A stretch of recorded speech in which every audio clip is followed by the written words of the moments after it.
Hare Krishna. Welcome to वैदिक village. आप सब लोगों का वैदिक विलेज में बहुत बहुत स्वागत है। तो हमारी जो ये सीरीज चल रही है, ये वीडियोस की क्वेश्चन आंसर की सीरीज चल रही है। सबसे पहले हम आपको बहुत बहुत धन्यवाद करते हैं इतने इंटेलिजेंट क्वेश्चन पूछने के लिए। हम सब लोगों से रिक्वेस्ट करते हैं कि प्लीज़ ज़्यादा से ज़्यादा क्वेश्चन आप ज़रूर पूछिए, हम कोशिश करेंगे उनको आंसर करने की। जो भी वैदिक विजडम हमने, जितनी भी ड्रॉप्स हमने समझी हैं शिला प्रभुपाद की जो लिटरेचर्स हैं, Bhagavad Gita as it is, Shrimad Bhagavatam primarily. So आज का जो प्रश्न है वो ये है कि नेचर जो है ना, जो पेड़ पौधे हैं वो इतना हार्मनी के साथ नेचर के अंदर रहते हैं, वो कोई पाखंड नहीं करते हैं। लेकिन हम ह्यूमन बीइंग्स जो हैं वो इतने सारे पाखंड रचते हैं, है ना। हम बिल्कुल कृतज्ञ नहीं हैं नेचर के लिए।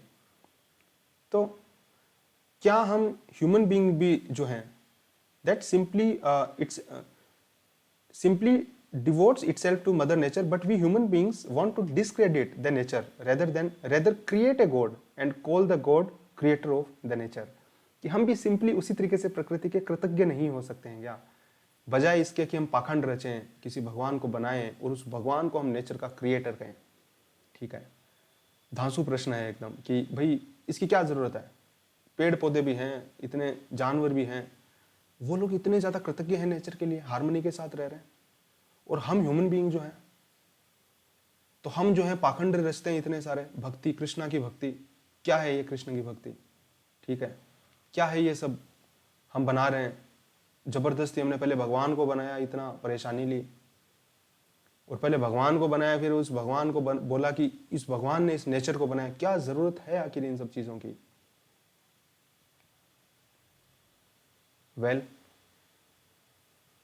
इसका उत्तर ये है कि हमने भगवान को नहीं बनाया। We did not create God. That is the fallacy of the argument.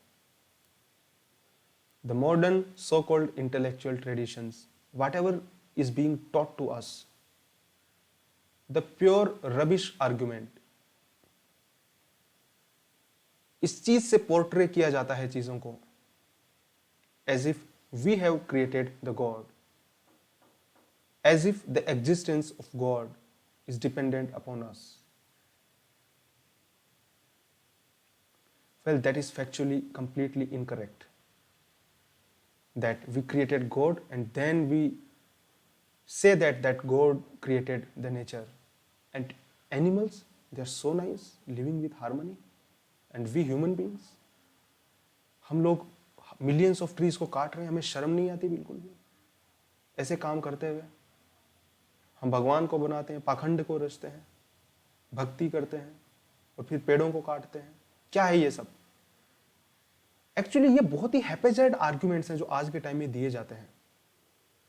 ठीक है, हमारे मन में ये प्रश्न इसलिए आते हैं क्योंकि हमारे ऊपर ऐसे आइडियाज का बॉम्बार्डमेंट किया जाता है। हम जो भी चीजें पढ़ते हैं, हमें पढ़ाया जाता है एजुकेशन सिस्टम के अंदर, जो भी सो कॉल्ड थिंकर्स हैं, इंटेलेक्चुअल्स हैं, वो ये सब इस तरीके के आर्ग्यूमेंट हैं, ये सब पढ़ते हैं हम, है ना। हमने भी खूब बार पढ़ा है, मतलब ये सब आर्ग्यूमेंट्स आते हैं, दिए जाते हैं, इसीलिए हमारे नेचुरली हमारे अंदर से यही चीजें हम भी बोलते हैं, जबकि बहुत ही फ्लॉड आर्ग्यूमेंट है, एकदम ही हैपेजाइड आर्ग्यूमेंट्स हैं जिनका आपस में कोई रिलेशन नहीं है।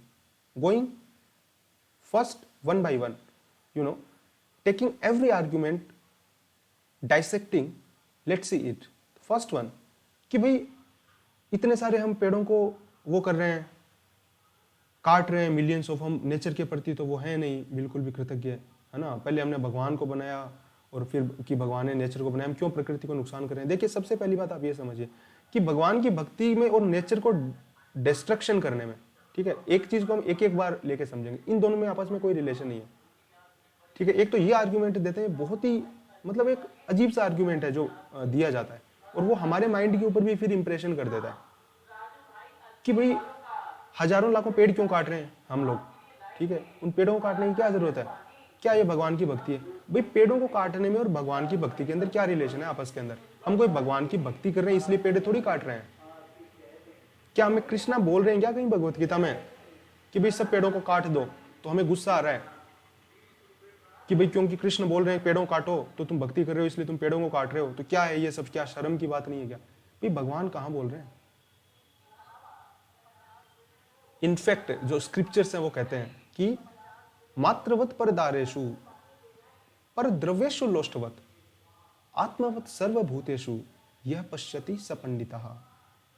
हमारे स्क्रिप्चर्स कहते हैं कि आत्मवत सर्वभूतेषु, और सिर्फ मनुष्येषु नहीं, आत्मवत सर्वभूतेषु, जितने भी लिविंग पर्सन्स हैं उनको खुद के समान मानना चाहिए। तो जब खुद के समान मानना चाहिए तो क्रूएलिटी तो हो ही नहीं सकती है नेचर के ऊपर, दूसरे एनिमल्स के ऊपर, फेलो लिविंग बींग्स के ऊपर, सबके साथ पंडिता समदर्शिना। भगवत गीता का जो विजडम है वो कहता है पंडिता समदर्शिना सुनी चेव स्वपाके चेव पंडिता समदर्शिना विद्या विनय संपन्ने ब्राह्मणे गवि हस्तिनी।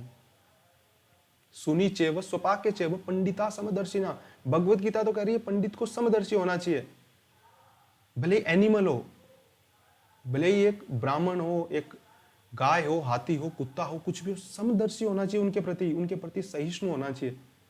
तो भगवान तो ऐसी बातें बोल रहे हैं। तो अगर हम भगवान की बातों को मानेंगे तो हम नेचर को ज्यादा अच्छे से रखेंगे, अच्छे प्यार से रखेंगे कि उसको डिस्ट्रॉय करेंगे। पहली बात तो ये समझिए आप, है ना। एक बार मैं उस आर्गुमेंट में नहीं जा रहा हूं कि ठीक है हमने भगवान को क्रिएट किया, धर्म पाखंड है कि नहीं, उस चीज को छोड़ दो। एक बार हर क्वेश्चन को अलग अलग आंसर करेंगे।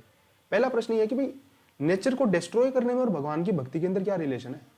ये जो फॉल्सिटी ऑफ आर्ग्यूमेंट है ना, this argument is standing on its head. ये कोई आर्ग्यूमेंट है ही नहीं एक्चुअल के अंदर, ये तो एकदम ही हमें इतना बोल, क्योंकि और इसमें हमारी गलती नहीं है। हम ऐसे आर्ग्यूमेंट, हम ऐसे क्वेश्चंस हमारे माइंड में क्यों आते हैं, क्योंकि ये सब सिखाया जाता है हमें। हम जो चीज पढ़ाई करते हैं मतलब उन सब प्रोसेस के अंदर हमें ये सब आर्ग्यूमेंट का फेस करना पड़ता है। बहुत ही दुर्भाग्यपूर्ण बात है ये। इस हिसाब से आर्ग्यूमेंट दिए जाते हैं कि जैसे भाई भगवान ने बोला है सब बर्बाद करने के लिए, है ना। कृष्णा ने भगवत गीता बोल दी तो उसके बाद में नेचर का जो दोहन है वो स्टार्ट हो गया। कृष्णा तो उल्टा बोल रहे हैं भगवत गीता में। ये हम सब लोगों की मूर्खता है, ये ग्रीड है इंसान की। कृष्णा बोलते हैं भगवत गीता के अंदर कि तीन जो हैं वो गेटवे टू हेल हैं, लस्ट, ग्रीड और एंगर। ध्यायतो विषयान पुंसे संगतेषु उपजायते संगात संजायते काम कामात क्रोध अभिजायते क्रोधात भवति सम्मोहम सम्मोहात स्मृति विभ्रमा स्मृति विभ्रमात बुद्धिनाशो बुद्धिनाशात प्रणिश्यति। तो हम जो नेचर का दोहन कर रहे हैं उसके बारे में तो भगवान ने बता दिया, उसका रीजन क्या है। काम लोभादयश्चये, हमारा अनसेशिएटेड अनसेटिस्फाइड डिजायर लस्ट जो है ह्यूमन बीइंग की, ग्रीड जो है, उसका रीजन है कि हम इस हिसाब से माइंडलेस दोहन कर रहे हैं नेचुरल रिसोर्सेज का। और मदर नेचर जो है उनके साथ इतनी ज़्यादा हम एट्रोसिटी करने की कोशिश कर रहे हैं, जबकि हम कर कुछ नहीं सकते। हम क्या एट्रोसिटी करेंगे, ह्यूमन बीइंग्स का इतना कुछ वो है नहीं। हम अपने आप को समझते ज़्यादा बहुत बड़े हैं, ठीक है। हम नेचर के सामने कुछ भी नहीं है। तो एक बार हम डिस्ट्रक्शन करते हैं, एक फ्लड या तो फिर जो क्लाइमेट चेंज है उसके कैटास्ट्रोफिक जो परिणाम जो हैं हमारे एग्रीकल्चर पे, इन सब चीज़ों पे पड़ रहे हैं, तो वो हम माइंडलेस हैं, ठीक है। जब वैदिक सिविलाइजेशन थी हमारी, और या तो फिर इन सब जो टेक्स्ट हैं उनको प्रैक्टिस करते थे, तो वो लोग नहीं करते थे इतनी चीज़ें, क्योंकि हम गॉडलेस हो गए हैं, क्योंकि हमने स्क्रिप्चर्स को छोड़ दिया है, और क्योंकि हम एकदम ही सेल्फिश नेचर के ऊपर उतर के आ गए। इसका रीजन है कि हम माइंडलेस दोहन कर रहे हैं प्रकृति का, और ये एकदम गलत है। अगर हम वैदिक विजडम को लेंगे तो हम डेफिनेटली प्रकृति के साथ बहुत ही हार्मनी के साथ रहेंगे। भगवान श्री कृष्ण तो जब वृंदावन की आप उनकी लीलाएं देखेंगे, they are full of natural bounty. Vrindavan is actually in its original form is full of bounty, full of natural resources, full of natural beauty. Yamuna and all the cows, cowherd boys, they play in Govardhan Hill. That is full of plenty of natural beauty. भगवान की तो जितनी भी लीलाएं हैं उसके अंदर आप देखेंगे कि नेचर के साथ इतना हार्मोनियस रिलेशन है कृष्णा कॉन्शियसनेस का। शिला प्रभुपाद बताते हैं कि जो विलेज लाइफ है that is actually life. City life है वो तो आदमियों ने क्रिएट की है, विलेज की जो लाइफ है, नेचुरल जो नेचर के साथ हार्मनी के अंदर लाइफ है, ऑर्गेनिक जो लाइफ है, वही रियल लाइफ है। कृष्णा कॉन्शियसनेस तो इस जो ये कॉन्सेप्ट है इसको सपोर्ट करता है। शिला प्रभुपाद ने इतनी सारी फार्म कम्युनिटीज बनाई विदेशों में, इवन जहां पे इस चीज को कोई सोच भी नहीं सकता था। अमेरिका के अंदर इतने ज्यादा फार्म हाउसेज उन्होंने बनाए, न्यू वृंदावन, इतने सारे टेम्पल जहां पे भगवान का मंदिर है, पूरी खुद की खेती हो रही है, पशुओं को काटा नहीं जा रहा है, पेड़ों को काटा नहीं जा रहा है, सब नेचर के साथ हार्मनी में रह रहे हैं। शिला प्रभुपाद ने तो ये कॉन्सेप्ट दिया था नेचर के साथ रहने का, और ऐसे बहुत से सेंटर्स हैं थ्रू आउट द वर्ल्ड, और वो हर जगह शिला प्रभुपाद इस चीज़ को कहते हैं कि नेचर के साथ हार्मनी में रहिए, भगवान की सेवा कीजिए। तो पहला तो उत्तर ये है कि भगवान की जो सेवा है और भक्ति है उसका नेचर के दोहन के साथ एब्सोल्युटली कोई रिलेशन नहीं है। हम अगर अच्छा डिवोशन करेंगे, अगर हम अच्छे से डिवोशनल कॉन्सेप्ट्स को पढ़ेंगे, तो हम नेचर के साथ और ज़्यादा हार्मनी के साथ रहेंगे और नेचर को और ज़्यादा प्रोटेक्ट कर पाएंगे। अब दूसरे प्रश्न पे आते हैं कि भगवान की भक्ति का पाखंड रचने की क्या ज़रूरत है। देखिए, बात ऐसी है कि भक्ति का जो वर्ड है, भक्ति तो हमें करनी है, सर्वेंट तो हमें बनना है इस दुनिया के अंदर, ठीक है। आप बोलेंगे कैसे बनना है, तो आप एक नेचर को एनालाइज करके देख लीजिए। किसी भी एक इंसान को, किसी भी एक पर्सन के नेचर को एनालाइज करके आप देख लीजिए, एक नॉर्मल इंसान से लेकर एक बड़े से बड़ा इंसान, जो एक चीज कॉमन है, जीवेर स्वरूप होए नित्य कृष्णदास, ठीक है। जो स्वरूप है हमारा, जो फंडामेंटल, जैसे चीनी है उसका गुण है मिठास, उसी हिसाब से जो हमारा नेचर है वो है सर्विस देना, सेवा करना। भक्ति का मतलब ही सेवा करना ही होता है।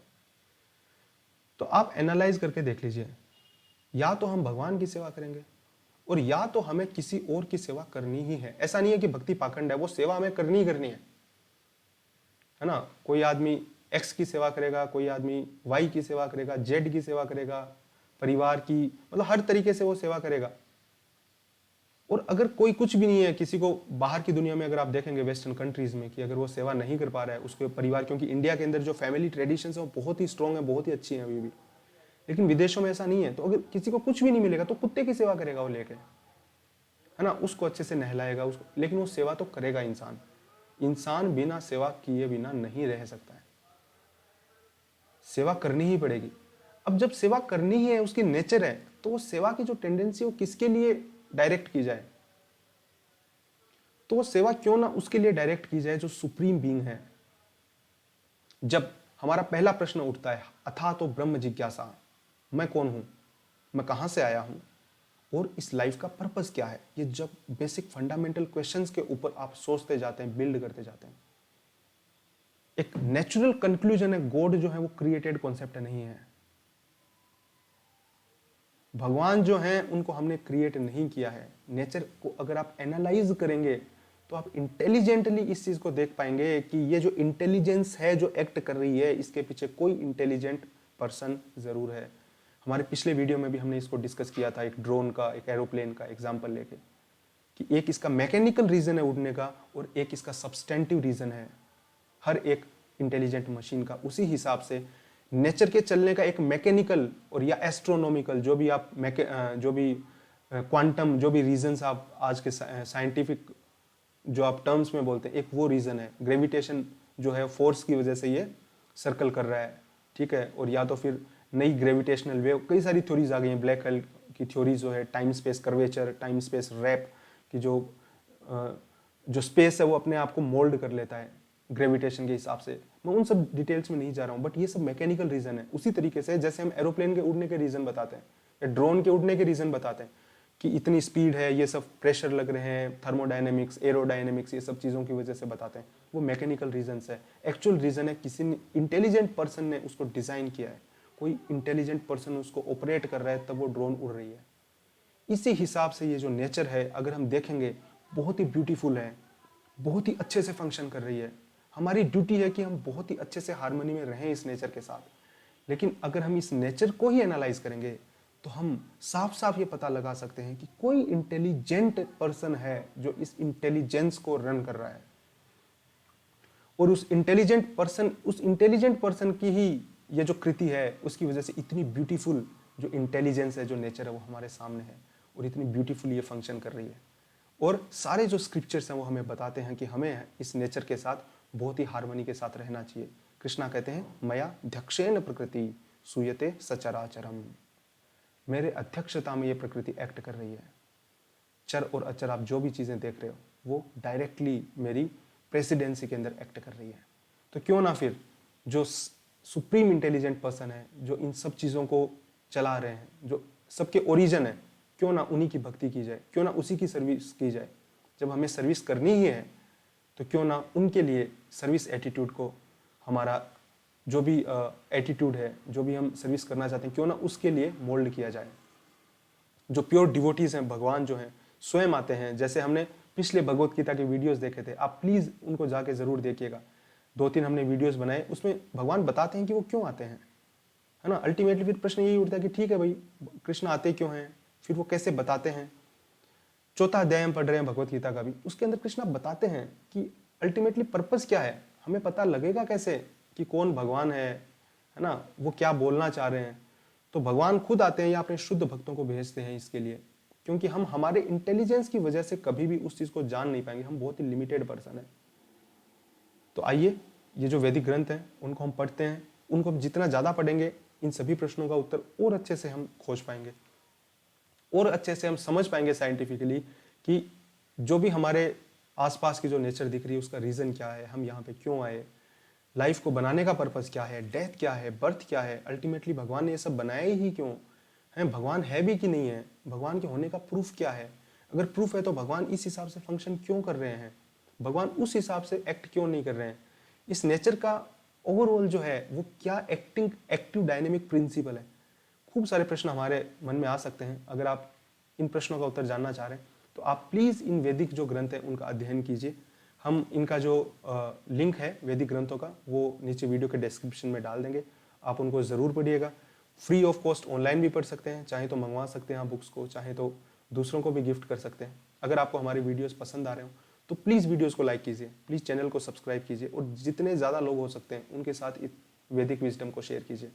This is the need of the hour. हमारी एजुकेशन सिस्टम के अंदर सब चीज़ें पढ़ाई जाती हैं, हमें सारी इंफॉर्मेशन फ्रीली अवेलेबल है एक्सेप्ट दिस वैदिक विजडम। ना हमारे करिकुलम का पार्ट है, ना ही किसी का फोकस है, ना ही किसी की प्रायोरिटी है ये सब चीज़ें हमें बताना, जबकि ये जो नॉलेज है ये सबसे ज़्यादा एसेंशियल प्री रिक्विसाइट नॉलेज है, specially for youth and for students. So please join hands with us and help us in spreading this Vedic wisdom like a wildfire. Thank you very much for coming to Vedic Village.